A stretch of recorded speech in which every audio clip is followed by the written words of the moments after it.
Hi and welcome to the OCR Review, a podcast that covers all things OCR from all around the world. The first truly international OCR podcast. We are from the UK, living in Asia and following the US racing scene to bring you a holistic overview of what's going on in OCR globally.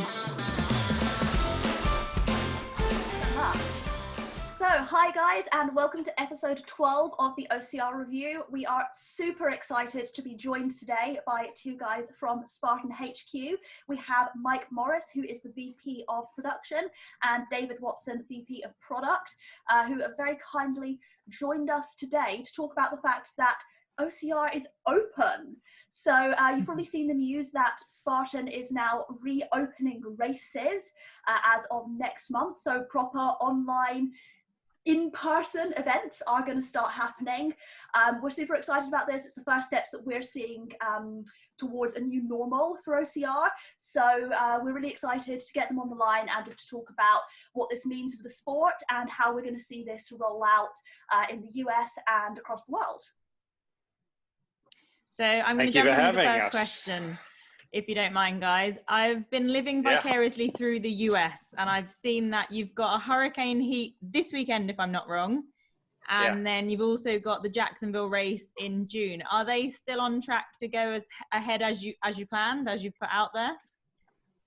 Absolutely. Sorry we had to push our interview here back. That's exactly why we had to push it back, because we're on a lot of meetings each day, working with the team. As you can see, we do now that we can't be together, we do all our meetings moving. So Mike said he was going to be out walking the dog this morning, so I fired up the treadmill. I wasn't going to be the only one sitting down from the Spartan team. But Mike, it's been busy, hey? Like it's definitely on. Things are definitely on track. We're just amping up the acceleration curve rather than slowing anything down. Yeah, nice. Exciting, busy, and I think this idea of bringing stuff slowly back to the world in terms of OCR is kind of what's in front of us. Starting with the hurricane heats and moving towards this first event in Jacksonville. And is the hurricane heat an easier model to socially distance in the kind of the guidelines that you're working under? It is. We designed it so that it would fit these guidelines. So it's not going to be the hurricane heat that you might have done, a few months ago. But it's an awesome model, a little bit less of multiple people hands-on objects or each other, and more team-based stuff, but still, respecting the guidelines that we've got to work under. So it'll be a great event, no doubt. It'll be different, but it'll be good. Yeah. Interesting. That's really cool. I'm quite jealous of the US on having that opportunity. We're obviously expecting at the end of the month this virtual race with hopefully the most kind of participants that you've seen. Is the virtual side of things something that will carry on for the rest of the world while they're not having the races? Will you be able to manage both? Absolutely. I think it's given us an ability to take some time to develop a model where we can engage people off the course. We obviously do that in many different ways, through training, merchandise, through our education programs, and just through content. Like you've seen, the Spartans become a 24/7 media network, while we're all locked up. But the virtual races, was something we probably always wanted to do, but never had quote unquote time. We've got less time now, funnily enough, but we obviously were forced to come up with the forced function, So they're going really well. We've got tens of thousands of people involved, and this big one on May 30 is going to be it's going to be huge. It'll be the world's biggest. We're looking to try and do 140 countries, so we're working on that now. And the idea is going forward that you'll be able to do virtual races if you're a newbie leading up to your first event, so you can sort of get a taste for it. And if you're a return racer, it's a great thing, to keep you busy while Spartan event's not in town. Especially good for Asia, and countries where we maybe don't have as many races as the US. And so, sometimes it's a quite a long wait in between drinks. So far too long. Just to clarify as well, Dave, sorry, so now that the sort of the infrastructure's there, will virtual races be like a permanent thing now? Like even when things are back to normal, will virtual races still go on? They will. Oh, yeah, awesome. sorry, That's cool. I wasn't particularly clear there. Right? They definitely will. Yeah. Yeah, What I thought shape that's or what you were form, saying. I'm I not just sure wanted yet. to check. Yeah, what shape or form, remains to be seen. I mean, I like the model we've got at the moment, but I mean, it's rudimentary in nature. I mean, I think what you'll see is you'll be participating in app form, in some shape or form, and I think you'll see technological advancements in the model, and we'll put the time and effort into to really build a really good product out of it. Awesome, cool. So my sort of first question, our next question is that, so like we've sort of seen peaks and falls of cases around the world and some increase in certain parts of the US. Is there any concern that there's going to be a big spike of cases and the Jacksonville race will get cancelled, or is Florida a pretty safe state at the moment? Let Mike talk. He should have a turn. Cool. Yeah. I think anywhere we go, there's always a chance of anything happening, whether it's a spike or, and so certainly we are concerned, but I think the point is we're doing the right things to keep customers safe. And if that happens, we'll address it at the time.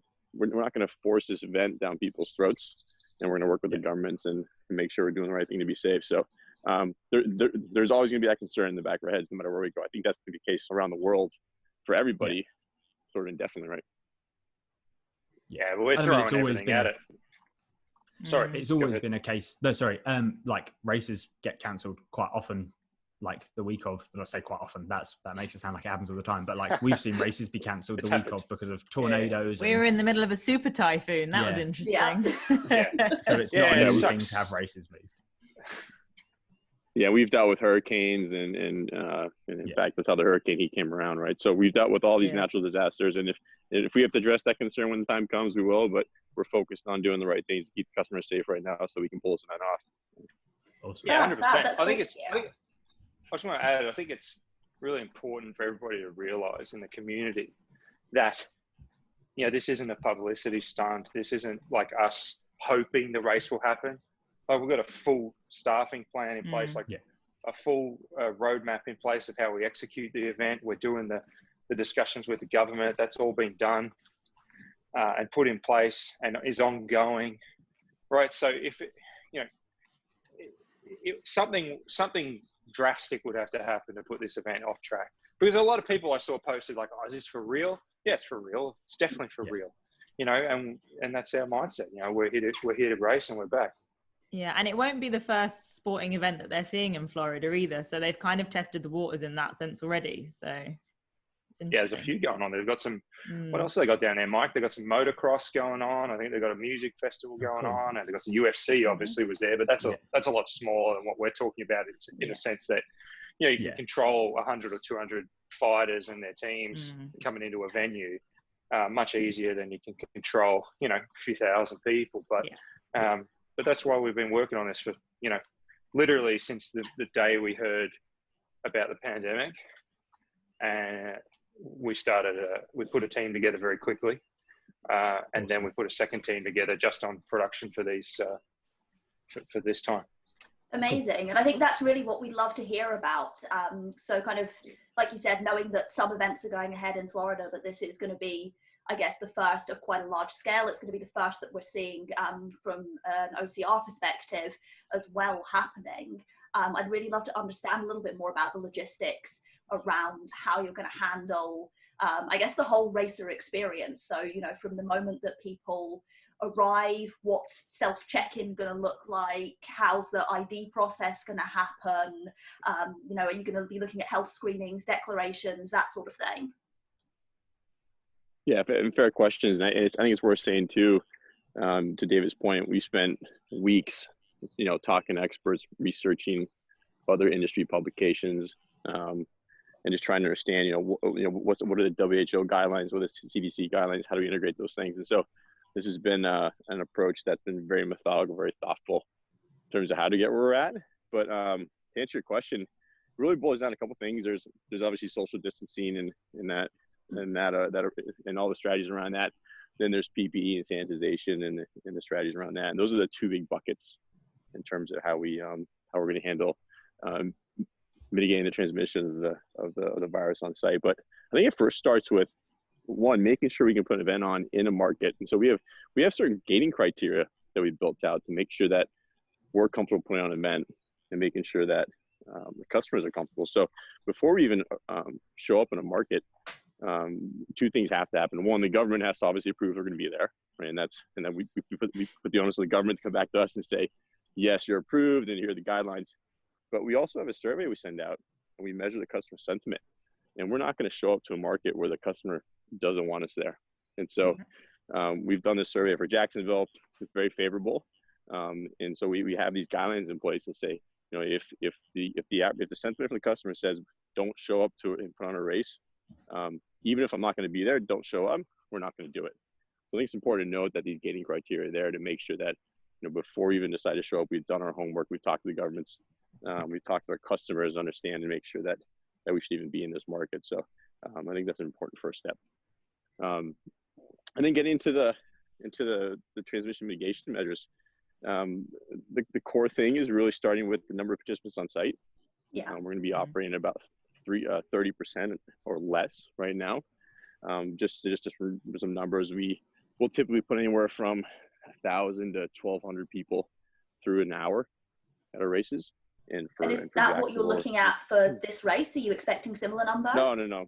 That's our typical numbers. We're going to be at 300 per hour. So that's a significant reduction in the number of people. If you just think about how that trickles down to every aspect of our operations, whether it's parking, how fast customers show up, how quickly we get people through reg, you know, just everything in what we do is about throughput, whether it's throughput on obstacles, throughput in bag check, throughput in registration. And so the ability to manage social distancing really starts with the number of people and engineering the number of people on site. So it starts with, one, controlling the registration flow. And then we're telling people, we're taking a step further and saying, hey, you can't show up earlier than X time prior to your heat. And we haven't sent that out yet, and the customers will get that message, but it's saying, you know, either 30 minutes or 60 minutes prior is the earliest you could show up. So that way we don't get these spikes early in the day if people want to show up early. But we can really control and engineer the flow on site and say, you know, we know if the heats are this size, and we know if people show up no earlier than X, and we know that if the average time on course is X, and the average time that people spend in festival is X, we can estimate how many people are going to be in a certain area at a certain time, and then use that to help drive a lot of our assumptions and how we approach our strategies and tactics to keep people socially distant.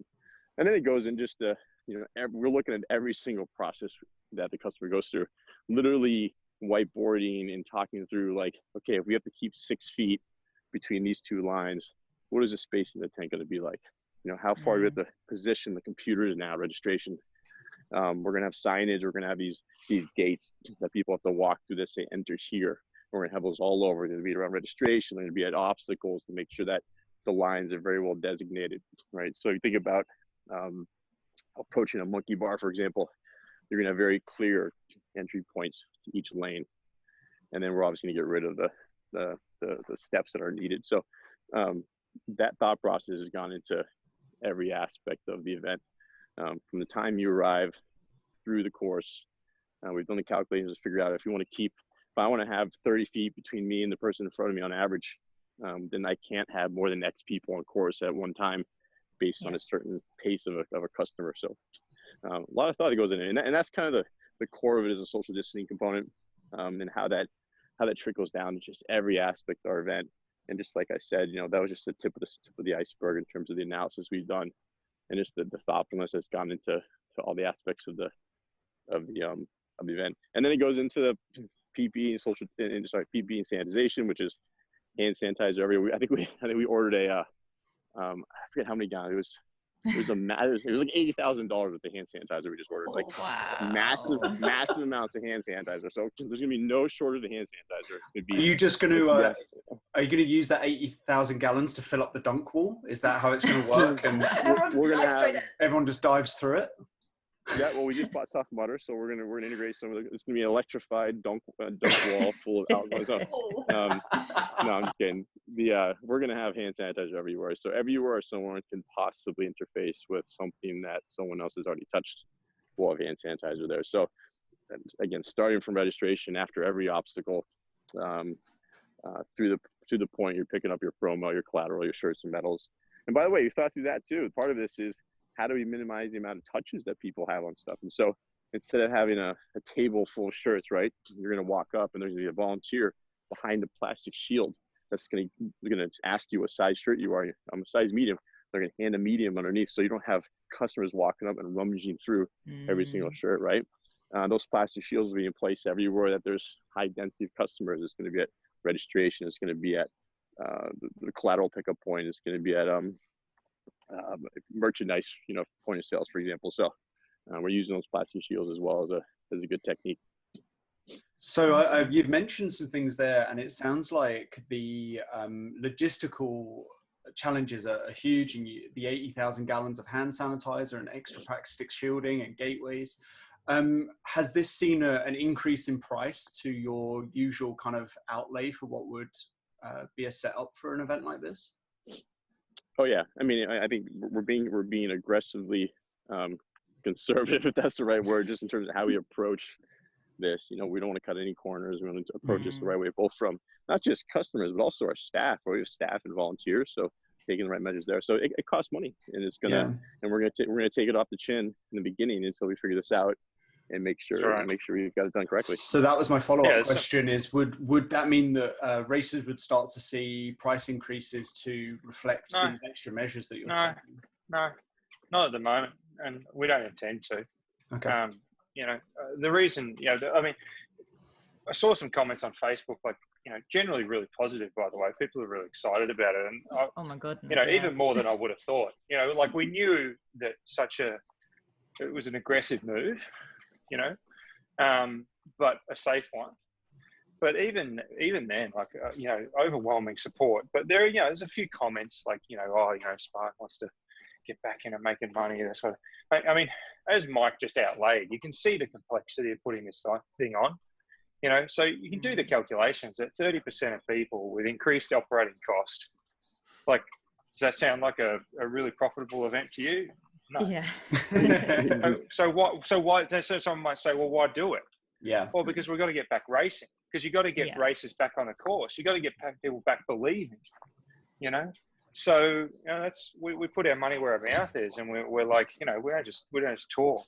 We get out there, we'll put on a race, and we'll show people we can do it safely, and then we'll put on another race and another race and another race until we got them back around the world.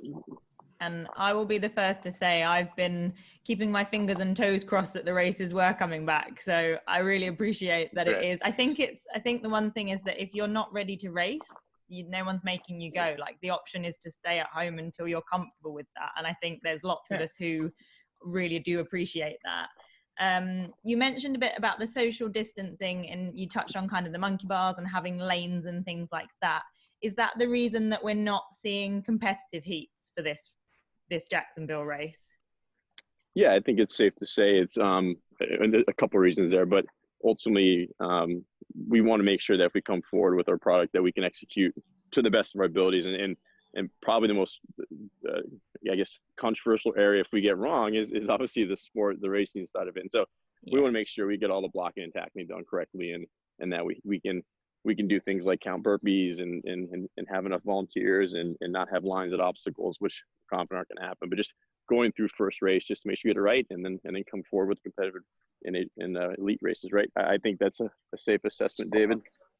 Spot on, yeah, exactly. And it's just, there are complexities to this thing, and, they're good on paper, and they're also good in the tests that we've done, but, we've not tested it at a full event. So, putting elite and age group heats on is adds to that complexity, as Mike said. And we don't want, we believe in competition. We believe in, the sport, and we don't believe in just putting it on and hoping it works out. Like, if someone's in first place, but they hit an obstacle and, for some reason, they are disadvantaged at that obstacle because of the measures that we have to put in place for safety. Well, do you have a sport, or do you have a modified version of what it should be? So, and does that even feel like a win? Yeah, it doesn't even feel like a win. And then, can we have a sport that's modified? Yeah, but we got to figure out how. So we need to do this test and maybe some more, and then we'll get back to elite racing really soon. I think kind of touching on that, Looking at some of the news that you guys have put out, it looks like there will be some changes to the obstacles that people will get to experience in these races as well. So I guess then from a competitive side of things, potentially this would work more or less to some people's advantages. Could you chat to us a little bit about what obstacles we will or won't be seeing in these kind of new race styles? I don't think it'll advantage anyone, or I mean, in this case it won't because there's no elite or age group heats. But even if there were, I don't think it'd necessarily advantage anyone because, you know, the sport has varying obstacles anyway, and you're going to face different challenges at different courses and things like that. So I don't think that's a big problem. I think it's just more about, you know, us putting in obstacles that people feel safe doing. That's the first and foremost an important thing. The second, equally important thing is that we put obstacles out that, you know, we've been able to have discussions with experts about, you know, keeping safe. You know, I'll let Mike talk about exactly, you know, which ones we're pulling for Jacksonville and why. Yeah, we're not pulling that many. It's just the dunk wall, the rolling mud, and the sandbag carry. And so, we're gonna really early on anyway. I did a race in the Philippines in February, and they'd already pulled the dunk wall in that time. So I think people will kind of be expecting that anyway. Yeah, and what's interesting is there's really no studies that point to like pools water. But people just associate the dunk wall with like, it's kind of gross. So like, you know, part of this part of our decision making is goes beyond just the hard science and the stuff that we've been exploring, but also just what's going to make the customer feel comfortable, right? And so helping a customer make sure they show up, and, you know, if someone doesn't want to go through dunk wall, we understand that. We'll take it out for a race or two. Oh yeah. Yeah, I mean, so just, you said that sandbag would be out. Will bucket carry still be in because the buckets are easier to sanitize? Is that the idea? They will be in. Yep. Awesome. So you just made a lot of people very happy because you've got a team of people who like. Yeah, you don't get away with that one. Yeah. I love the bucket. The bucket is my one good obstacle. I think you're in the minority. That's because he's 80 plus kilos. Quite severely plus. I was going to say, even for us, Jesse and I met rubbing shoulders on a heavy carry, like trying to elbow barge each other out the way. So we're a fan of the heavy stuff here. Okay, cool. So just sort of moving on from that, obviously the Jacksonville is the test run to see how the things go. Will it be likely that this will be races going forwards for the next 6 months, however long we're in this sort of stage of life for? Like, too early to tell.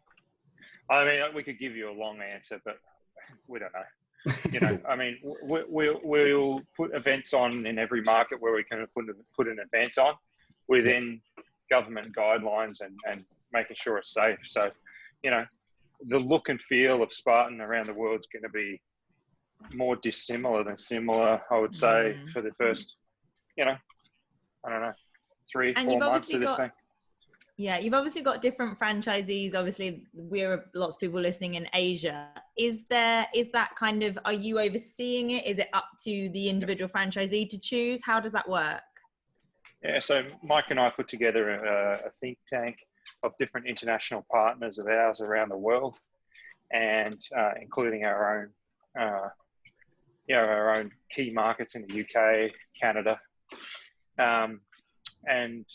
you know, everybody's represented on there, and we're working through the SOP that, you know, led by Mike and then my team, you know, and then a few others. And we're working with them on their local situations and figuring out, you know, what do we do to get this thing moving in their countries and their different cities, depending on what's happening in those places at the moment, or what we predict will happen over the next couple of months. So it's really hands-on, and you know, we're sort of leading the way on that. Yeah, and that gating criteria I spoke about in the beginning, where I mentioned that it's about making sure we have government approval as well as that customer sentiment. That's a global standard that's going to be in place for all our partners. So the goal is to make sure that we're applying those same steps and same check boxes across the world to make sure we can put on events safely. Sure, that's awesome. And I guess that's then it would be great to know, do you have sight at this point, or are you aiming for particular areas in the world where you think you're going to be opening up sooner, or where you're targeting to open up the more competitive races once you've kind of sandboxed and tried and tested some of this? Asia's looking good, actually. Japan's looking good. Taiwan's looking good. You know, you'll see Taiwan come online in July with a test event in June. Japan, I saw some ads deal. For China as well. China definitely pushing hard to come online in the same time period. You know, it just depends on how the government manages the situation there. But such a big country that, you know, while you might have a spike in one area, as we're seeing, you know, other areas can be completely unaffected just because of the size and scale of that country, you know, not dissimilar to the US and Australia in that regard. And I think you'll see definitely other states of the US come online. I mean, Europe's sort of, you know, wants to come back around summer, not just in Spartan, but in general. You know, I know the European states are talking to each other about, you know, travel bubbles and things. And then, you know, further afield, Sparta's looking really good, you know, for Europe. So, really good numbers already of people who want to race in Sparta, and the Greek government has been really fantastic. So, yeah, we're excited about that. So I think I speak for a lot of the competitive side of things. Obviously, there's no kind of set goal on when those competitive races will come back. I know from a Singapore point of view, they're going to be rolling things out really slowly from what we've seen here. Have you guys got can you offer any kind of insight to people regarding the qualifications for regionals, qualifications for worlds? If I'm in a country where I'm not allowed to travel and all those races are going on, have you guys, obviously you've thought about it, is there anything you can share about that? Yeah, I mean, just take a fundamental principle first of all. I mean, I was telling one of the US athletes that this morning, that the fundamental principle that we're trying to apply is we want the series to happen. So we're not taking the approach of like, oh, we'll push it off to next year. You know, you know, screw that. We want a series, and if it means taking a series of 5 races down to 4 or 3, or 2 races, you know. I mean, it'd be a weird 2-race series, but we do it, right? Because it's better to have a series. Like, you know, yeah, exactly. You know, this discussion happened around the NBA where people saying, oh, you know, don't have playoffs. Because what are you talking about? You know, how can you have a sport without championships? How can you have a sport without competition? So that's what we're all about. So we'll do everything we can. That's our principle, to have these competitive series return. Now, stuff's changing all the time, right? So, you know, a race that may be looking good isn't looking good, or a place that wasn't looking good opens up, and then we're able to, you know, look at doing that series race again. And it's complex because there's 15, 16 of these series around the world. And, you know, so as soon as we know more about that, you'll be hearing it from us. Well, I can't say much right now because, as you can see, I mean, we're just looking at Jacksonville to start off with, and you know, trying to help Taiwan get on board. No, not at all. I'm just saying. No. Mike and I will be on a call tonight, you know, talking about this with a broader team, and we're always going through different iterations. So, you know, as soon as we can present something, we will. But, you know, I think what you can rely on is we'll make it easier for athletes to attend the championships, because of the limitations that have been put on athletes this year. You know, we're not going to say, oh, yeah, qualification, you know, they stand and, you know, deal with it. Of course, we don't want that. We want people to be able to race. If it means taking 2019 results, we'll do it. Okay, that's really, really reassuring. I think that would be great for a lot of people to hear. Yeah, 100%. Yeah, we want people to be able to race and compete. End of story. And format-wise, do you think that'll be that we'll see similar formats to what you've described for the open races? I mean, we've seen with loads of sports that they've done kind of their championship series, but with no spectators, and they focused much more on the kind of virtual experience for other people to also become involved in it. Is that the sort of thing we might see for the championship events? I don't think you'll. I mean, if you're talking about Formula One, for example, I mean, those guys held a virtual race series, and, you know, that's fine. I mean, motorsports in virtual mode works pretty well because you train on a simulator, you know. Whereas, you know, for us, it's difficult to make any. But well, let me back up for a sec. Even though Formula One did that, for example, they didn't apply those points to the actual real life season. Yeah. You know, and so we won't plug in anything that's not a real race to stand for, you know, qualifications or standings.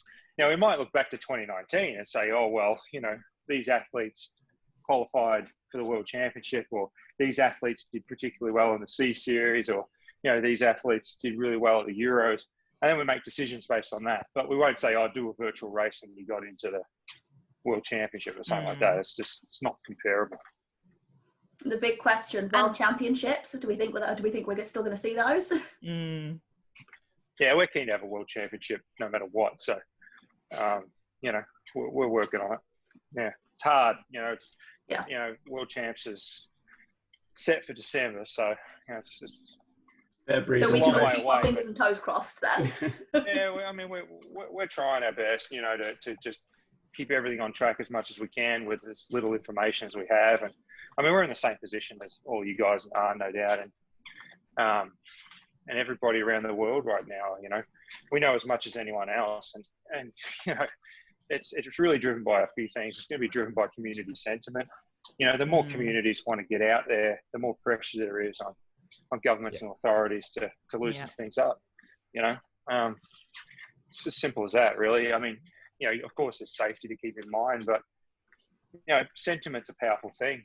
You know, so if people were kicking the doors down, then I think things will move quicker. So what about, like you were saying, with sentiment to see things out in the market there, have you heard anything from the Tough Mudder side that they want events back? Have you seen anything? I know you guys are predominantly Spartan, but with your recent acquisition, is there plans in the pipeline to get Tough Mudder on its feet soon, or are you focused on Spartan right now? Mike, you want to field Mudder? Admittedly, I'm not too plugged in, but from what I've seen, you guys probably are on social more than I am. But yeah, I mean, I think the OCR world wants to come back, and so yeah, we're seeing that same sentiment across the board there, and they're going through the same process, working hand with that team. They've got a great team. You know, they're doing their diligence to see where they can come back and produce an event again. We do a lot of crossover, you know, in discussions now that, you know, Mudder's part of the family. They have their own individual teams, and we're sharing all our learnings with the Mudder team and vice versa. The difficult thing about Tough Mudder is that it's a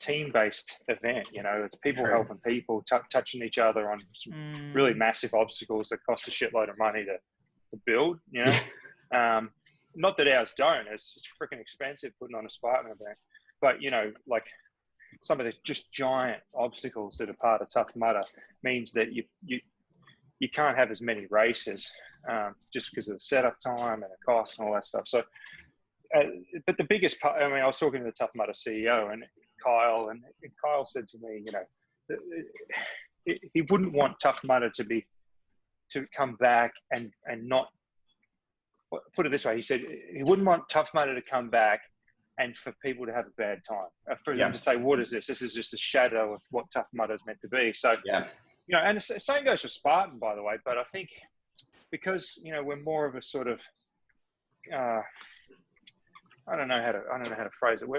It's more of, it's less about the community entertainment factor, although it's a massive part of it, right? But, you know, it's easier to get an individual out on a Spartan course, you know, doing the thing themselves, for themselves, keeping distant on obstacles that, you know, are very sort of sport-oriented, sport-focused. You know, I mean, like some of the Tough Mudder obstacles, obviously, you know, need 20 people to jump on the obstacle for it to spin, and then, you know, all things like that, which are fantastic fun. It's awesome. All 1 meter apart with hand sanitizer. Exactly. Whereas, in lanes. Yeah, whereas we can put people through. They're in lanes, whereas we can say on a Spartan course, you know, which is a more, you know, traditional sort of sport-minded event. You know, here's a lane. This is how you complete it. So we're going to see burpees for people who don't stick to their lanes. Burpees for going social distancing. Yeah. Something you've mentioned about, you know, like with a lane and stuff, you know, I've seen on the memory boards before, you know, it's based on your last 2 numbers of your headband. Is that how you're going to designate lanes? Like if your number's 0 to 10, you go in lane A and go that way around?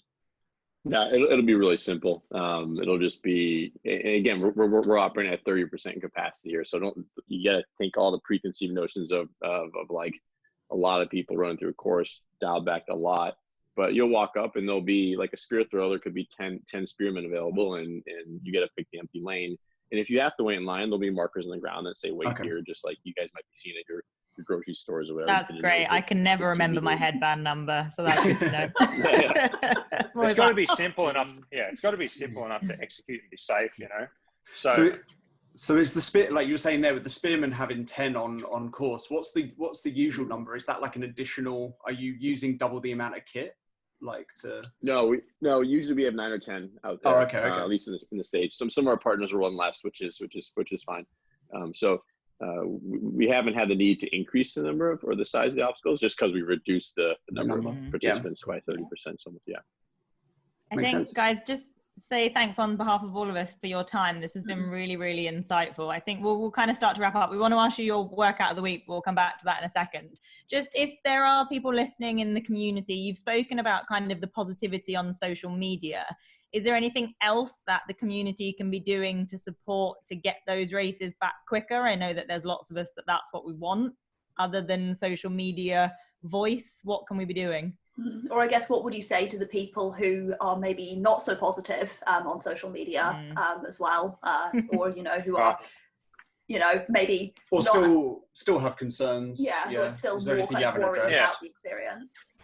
Yeah, no, it's fair. I mean, I'd be surprised if people weren't concerned. I mean, we've all been locked in our houses for 2 to 3 months.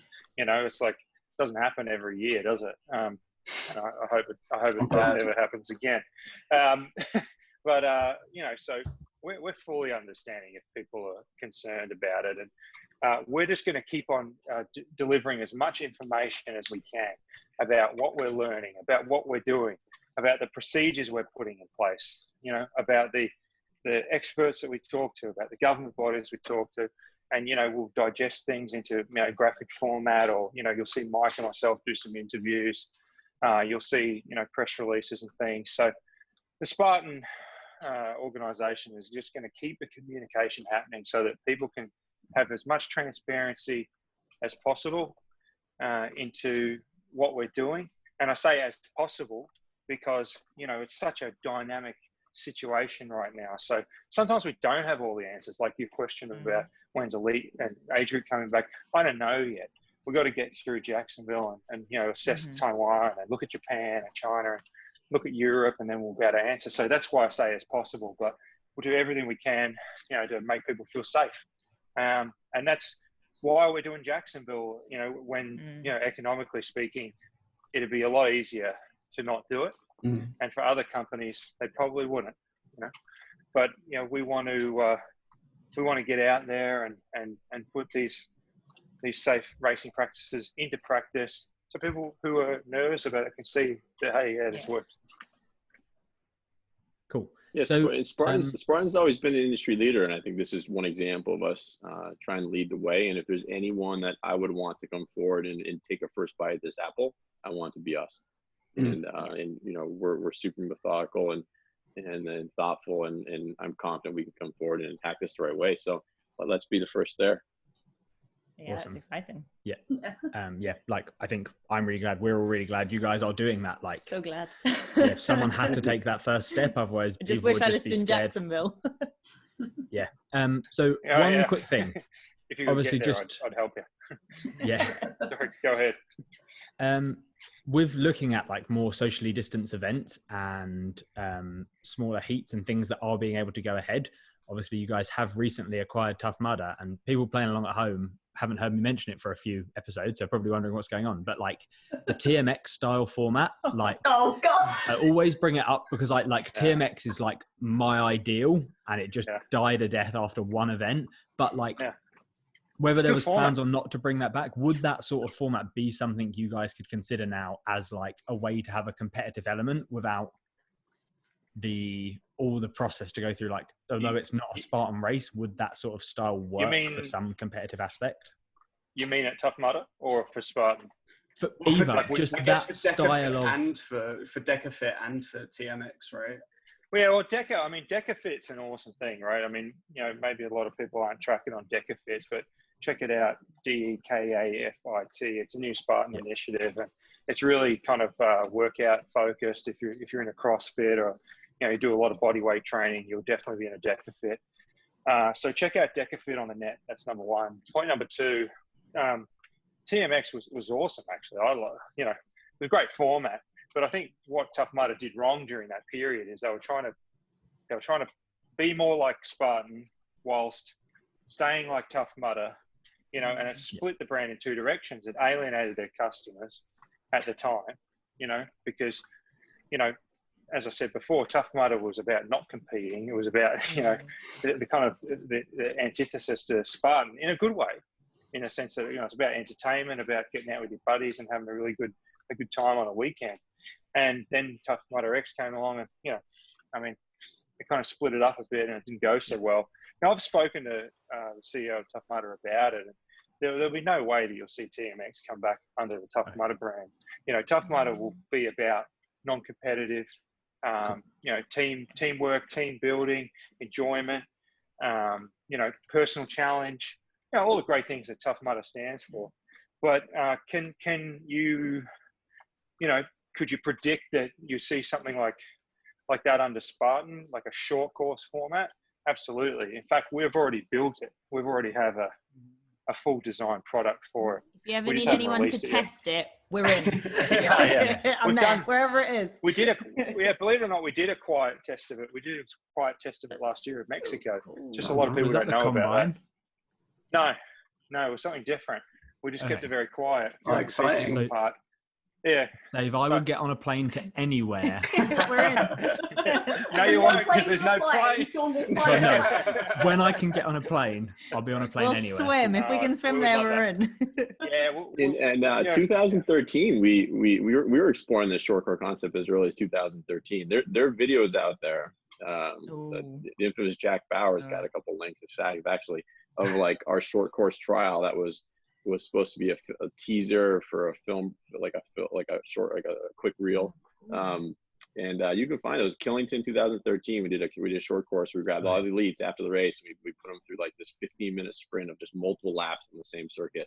And it was probably the most exciting. YouTube that one. So. Yeah. Dallas. I was going to say, you're going to Netflix, that one on so the Spartan Rewind, because that has now become my cycling video of choice. I'm like, right, what's on Rewind today? So Nice. And then we did Dallas Stadium. We did a track style one, which is like the next evolution, more in line with like what the IOC would do. And like David said, that's all culminated. And we've done some short course concepts for I think 2016, 17. We had 4 or 5 events where on a Friday night we did a short course concept, which was like a mile and a half of 15 obstacles. And so definitely something top of our mind. You know, we love, for everyone listening out there, is a big media sponsor to come in and support us with this short course concept. And if you want to get that off the ground, I think that's the ticket. Right? Yeah, exactly. Yeah, that's exactly right. Yeah, any sponsor. I'll start hassling. Start knocking on a few doors, and that'll help speed up the process. That's not the only thing, of course, but yeah, it'll help. Cool. Well, I think on that happy note, whilst we're thinking ahead to future evolutions of what racing might look like, we will thank you guys for your time and look to wrap. But before you go, we do like to talk at the end of each episode about what our favourite workout of the week has been.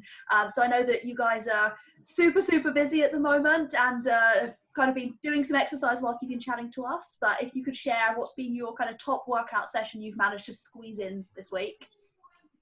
Mike, do you even lift, bro? Do you lift, bro? And all this just happens naturally. And now that I grew this mustache, like I'm getting swoller by the minute just because I have a mustache. So it's all the positive vibes that radiate from my neighbors.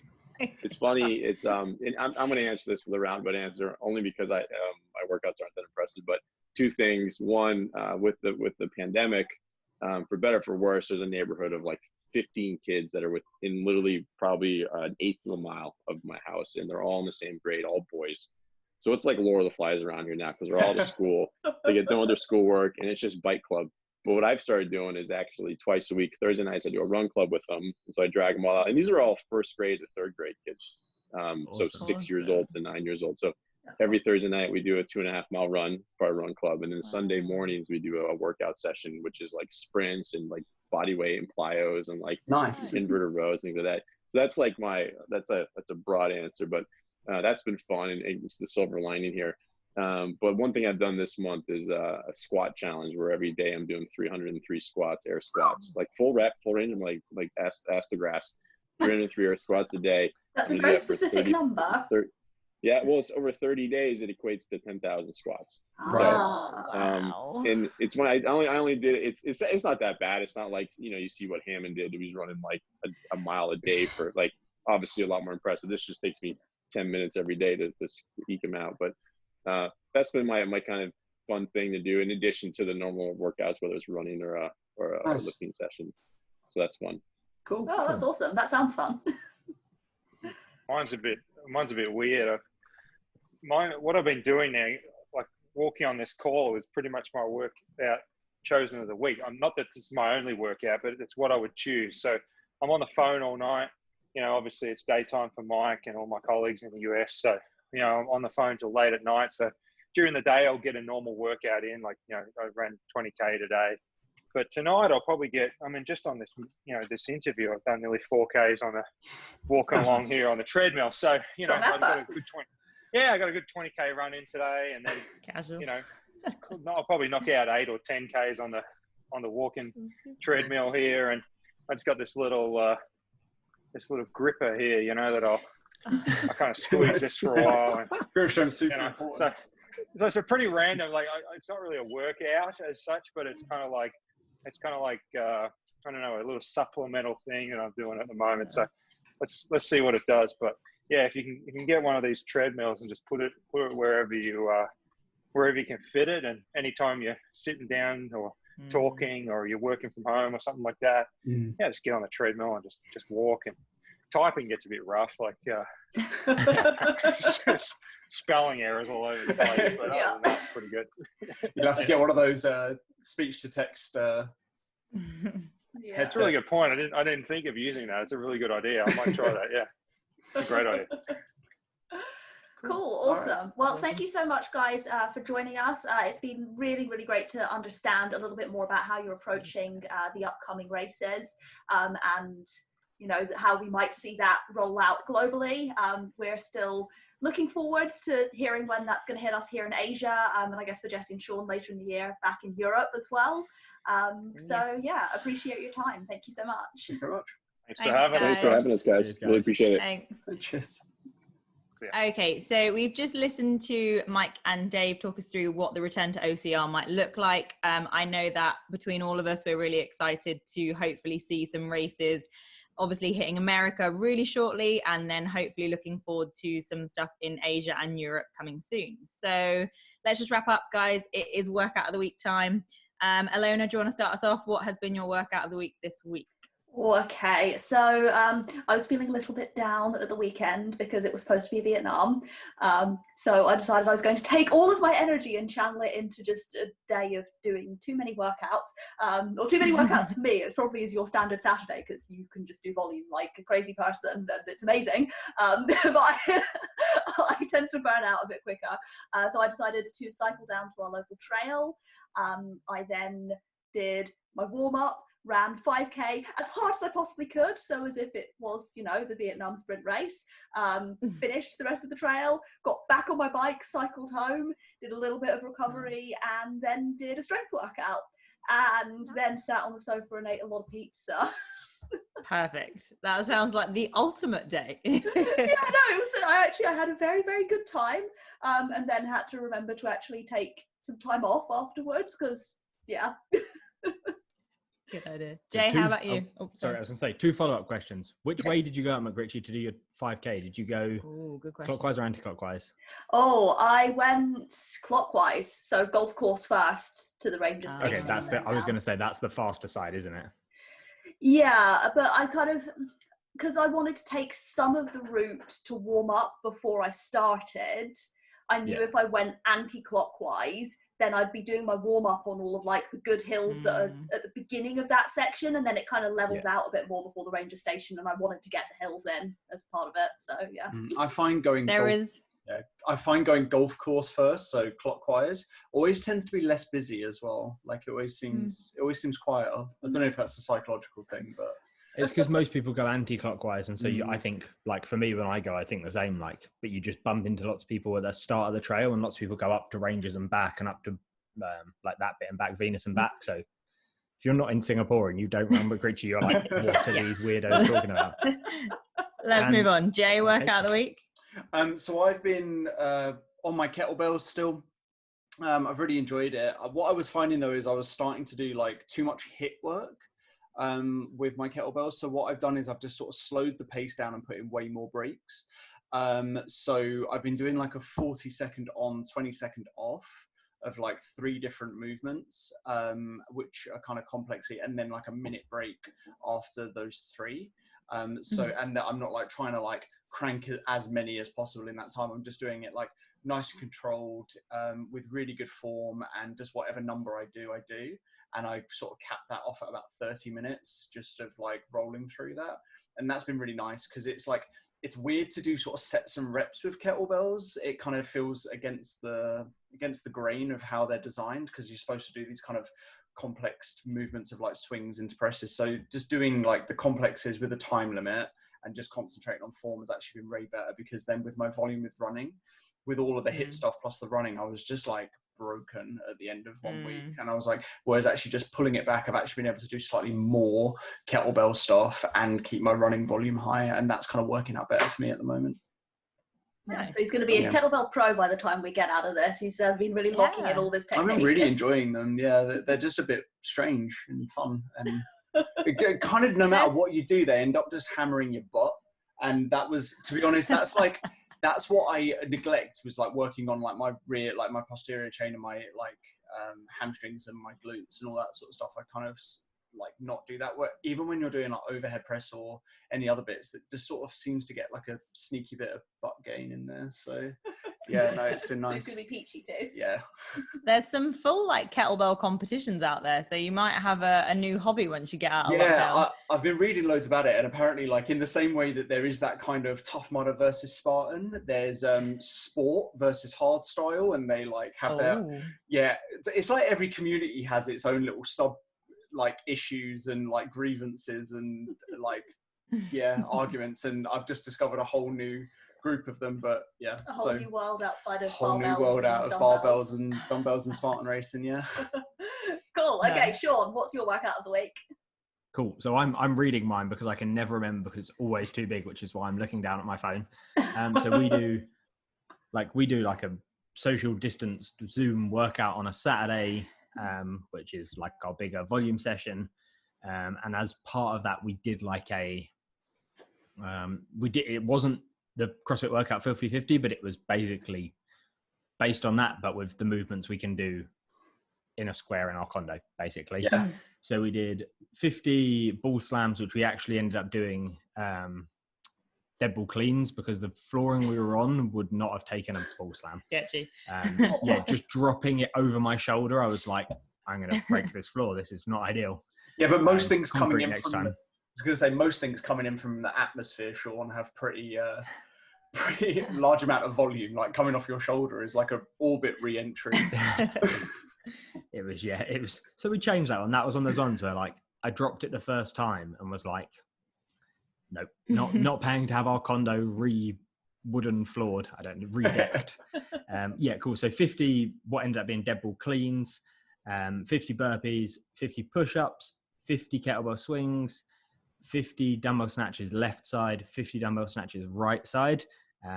We separated them, so you didn't have to do 100 dumbbell snatches back to back, basically, which is mostly for my benefit, because my dumbbell is like 17.5 kilos. Wow. And after 50 dumbbell snatches, my back is fried. So a little rest.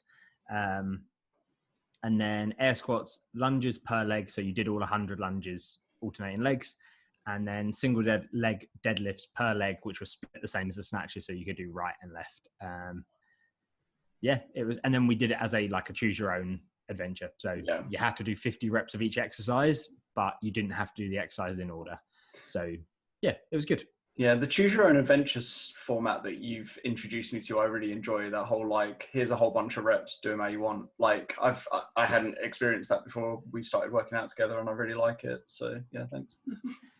Me and Emily both thought it would be clever to put snatch, deadlift, and then halfway through we're like, oh, the forearm burn is insane. Yeah. Very silly. And your back as well, I can imagine. Yeah, because a snatch is a movement, right? A snatch starts in a deadlift position. Yeah. And it's just a more explosive version. Yeah. I didn't do that. I separated my posterior chain movements up. I didn't do them all together. Makes sense. Yeah, the reason, like I say, I like them with the choose your own adventure stuff. Like, it tests your brain as well, and it tests if you can adapt on the fly. Like, it's not just like a workout shouldn't just be about, sometimes it should, but shouldn't always just be about moving weight for the sake of moving weight and doing reps for the sake of doing reps. Like, sometimes it's other stuff. Yeah, I guess especially for OCR, where you have to be thinking on your feet and on fly. Mentally agile, right? Yeah. Yeah, and obviously knowing how, like, your body works is important as well. Like, knowing that doing snatch deadlift was going to wreck you. I will remember is that. important. And like, I know I have to do my burpees later in the day. Like, it's just, it's a different way of working out that's not so regimented, and you can play to your strengths and weaknesses, so everyone can do the same workout differently for fun. Cool. And my workout that I have enjoyed the most this week has been my kind of OCR sim. So this week it had been at the hill, and it's moved back to, I'm using Botanic Gardens at the minute. But it's quite nice. It starts with a 2-kilometer sandbag run to get me there. And then I ditch the sandbag and do kind of variations of 400 meters. It's not 400 meters, it's 600 meters. And then an exercise, another 600 meters and an exercise. But yeah, it just felt really good this week, and it was just nice to kind of get out and take my sandbag out and feel like I was kind of doing an OCR with no one else there. Yeah. Which sounds like the future anyway. You know, they're just going to keep it in the field until it's just one at a time. Yeah, I mean, I'd be interested to see if it almost becomes like stadion style, where you just have like, new people being released every couple of minutes just to keep it. I mean, I ran out of time, but I was going to say, you know, is it easier to stadion already kind of has those waves of 15? Would it be closer to a stadion model, or would they? Yeah, so watch the space. Maybe we can more maybe urban we can ones, convince but them to get them to come back after Jacksonville and give us what they learnt, their 2 stars and a wish. Yeah, that'd be interesting. Yeah.